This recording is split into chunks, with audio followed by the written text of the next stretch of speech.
In this video, we are going to look at exceptions, the errors that can happen while your Python program is actually running. There are 5 key ideas here. Exceptions happen at runtime. They interrupt your program. Python raises them to flag the problem. Each one has a name type, and if you ignore them, your program stops. Think of your program as a recipe. If a required ingredient is missing, you cannot keep cooking. You stop and say what went wrong. Python raises an exception the same way, pausing everything to report the issue. On line 1, we call int to the string hello. Python cannot turn the word hello into a number, so something is about to go wrong. Python raises a value error the moment it hits line 1, which means line 2 is never reached. The normal flow of the program has been broken by the exception. When we run this, Python prints a traceback.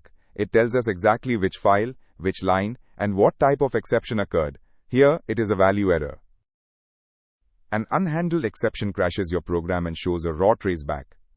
Once you learn to handle exceptions with try and except, your program can recover and keep going, but that is the next lesson.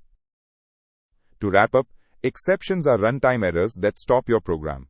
Python names each type, so you know what went wrong. Spotting and understanding that name is always your first step toward fixing the problem.